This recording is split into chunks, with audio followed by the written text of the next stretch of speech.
But there is a certain coach in Detroit who is getting a lot of national recognition, and that, of course, is Dan Campbell, something I know, Stick, you are going to love. Oh, yeah. So there There were some odds that came out. Tell me more. This was as of November 2nd, so last week, but I don't think much will have changed. Probably got better, the fact that Miami lost. Dan Campbell is now the betting favorite to win the Coach of the Year for this season, followed by Mike McDaniel second, Robert Saleh, D'Amico Ryans, Pete Carroll, and John Harbaugh. What the fuck is Robert Saleh doing up there? He salvaged that season. I get like the team's playing better than what they are. They lost Aaron. You're going to put him above D'Amico Ryans? I think they're – but the I think in that tier, who the hell cares? Yeah. None of them are Dan Campbell, baby. Well, Stick, I guess I don't even have to ask. Is Dan Campbell gonna? Should he be the favorite to win Coach of the Year? Yeah.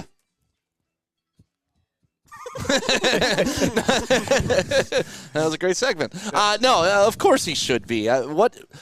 What he's done, I mean, if they win a playoff game, he should be Coach of the Decade because nobody has been able to do that for the Detroit Lions since 1991. And when you could do something that hasn't been done in 30-plus years, it's something special. And, you saw what they were last year. You saw them trending up after their midseason, whatever the hell their record was at one point. But you saw it trending up last year. A lot of times that won't carry over year to year, and you hear that all the time. Well, the last game's momentum won't carry over to the first game of next year, but it actually did for Dan Campbell, and you're seeing him make adjustments. You're seeing him become a better coach right before our eyes. That's one thing that I think is really special about what's going on with the Lions is the coach is growing up with the team.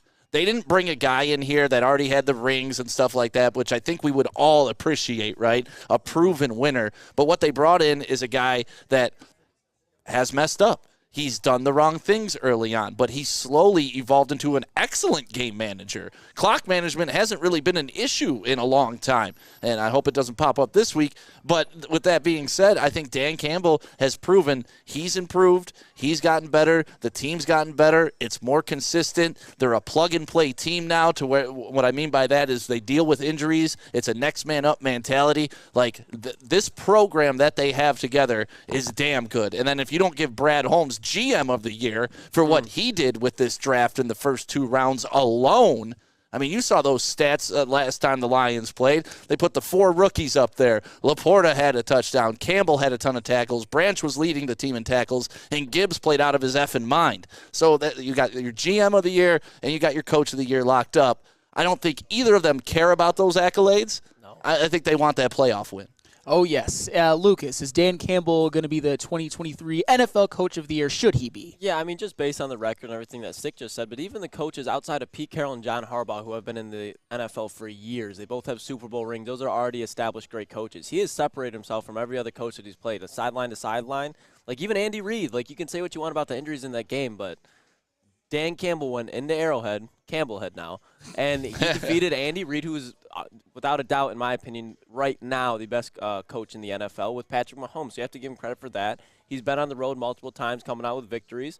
And, I mean, there's not really much – the only knock that I could give Dan Campbell this season, if we're just being critical and just, like, breaking down it and getting granular, is that play calling towards the end of the fourth quarter against Seattle. That's the one knock. But otherwise than that, like – he got passive for some reason. Yeah, and it's just game. like that wasn't Dan Campbell's philosophy nor the time. So maybe he was just like, all right, we're going to try it out here. But you can't blame him for the Baltimore game. I mean, you can, but it's not just on him. That goes on the roster. That goes on the other coaches as well. You're going to lose games. Every team's going to lose games. So as long as it's not an abundance of games. But, yeah, what Dan Campbell has brought to the table. And then you see him crying before the Monday Night Football game, talking about the guys that were less talented, but they put their body on the line every week. And now he's being talked about as a guy players want to go play for. Like, people want to be a part of this organization. And that, to me, the fact that you could turn around the Detroit Lions, you should get endless awards everywhere. If they win a playoff game, Dan Campbell statues on every corner, everywhere. Like, tear down the Belle Isle fountain, build a Dan Campbell fountain. Call it Campbell Street. Yeah, I don't care. Holmes Street and Campbell intersection. I mean, here's if I wanna be nitpicky, I kind of wish Dan Campbell would quit crying in public. But that's all. That is all. But at well least these and are good. happy tears now. All right, Remember when all he right. cried after Minnesota beat us? Yeah, To me, I was like, oh no, the Lions already broke this guy. Like when that happened, I was like, oh, he's been lionized like real quick. These losses, he's not going to be able to handle these losses. Luckily, they haven't had too many of those losses. But I don't mind Dan Campbell crying. I really don't. It's the new age. These kids are soft as hell. He's not they a want bitch. that. It's not Josh McDaniels up there crying. It's Dan Campbell. You know what I mean? Like you can see that like he's a leader of men. You know what I mean? Like you can tell people respect him. So the fact that he gets that emotional, I think it's a good sign. He reminds me, I've said it numerous times, he reminds me of like Dion, where it's just he's 100% at all times unapologetically himself. And people respect that. And when you know ball, when you know what you're talking about, players are going to follow you through the gates of hell. He's such an alpha that when he does cry, it's endearing. You know, it's not like, maybe oh, I this should be guy's a crying bitch. too. It's like, oh, all right, you know, he's got multi-levels. He cares about me, but he'll also punch me in the face. Like, he's the perfect mix of man. Well, and you know what is what is mix of man. Yes, he's what all men should aspire to be. Tough exterior, will protect your team, but also you have a heart of gold and you care about people. Well, I have a couple of things. One, I don't want to hear Dan Campbell and Deion Sanders as coaches mentioned in the same stratosphere. I'm saying their style. I know. Like how players like Colorado players, no matter what the record is, no matter the situation in the game, they're going to run through the wall for Deion Sanders. Except his linemen. They won't run through a They're defensive line. Yeah, that's true.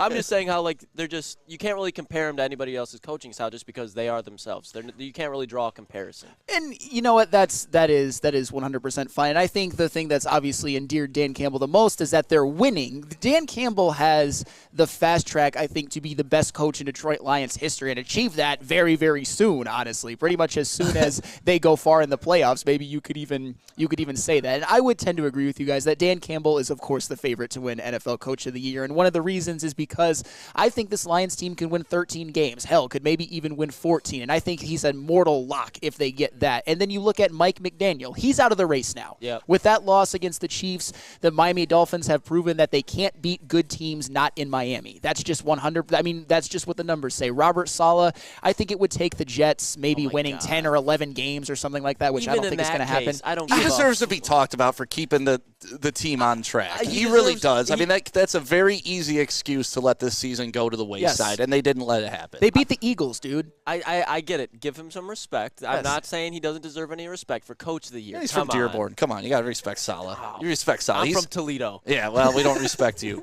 I guess. Well, but I love the comment in here. There's different kinds of crying when we're talking about Dan Campbell. Yeah, there's Dan Campbell and there's Caleb Williams. Yeah. Like that's it. One is crying because they care. The other is crying because they're hurt. And I think that's the Fingernails got difference. scratched up. Yeah. They gotta repaint their nails. No, that's fair. That is 100% fair because there are levels to this 100%, especially when it's happy tears versus crying to your mom after you And lose a football proud. game. Like Dan Campbell was proud of those guys. Like, you know, just thinking about, listen, and that gave you a little insight into that locker room early on with Dan Campbell because I don't think he pulled any punches with those guys either. Like, listen, we aren't the most talented team, but you know what we're going to have to do? Be the toughest team.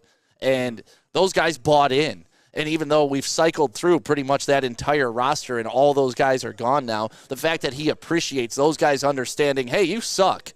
But you still got to go out there and fight every day because that's what this culture is about. And if you can convince someone to go get their head kicked in when they know they're going to go get their head kicked in, you've done something special. And I know it sounds like a joke, but to motivate people that know they're going to lose is probably the hardest motivation that you can do, right, Lucas? I mean, you played with Tiffin. How did that go?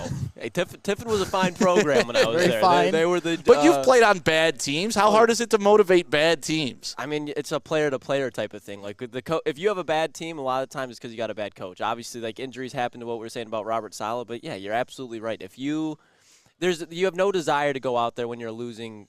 Like program, so the one thing that you play for is your pride, if that makes sense. Right. And that all comes down to coaching. Yeah, and I think the moral of the story is Dan Campbell definitely, as long as the Lions stay the course and win all of the games that they're supposed to win and maybe steal one at Dallas or something like that, they definitely Dan Campbell has the fast track to win NFL Coach of the Year, just with what he's already done. And I didn't even mention Pete Carroll. He's gone from that conversation 100%. And maybe John Harbaugh could be a part of it, but it would take, I think, the Baltimore Ravens going 15-2 or something like that.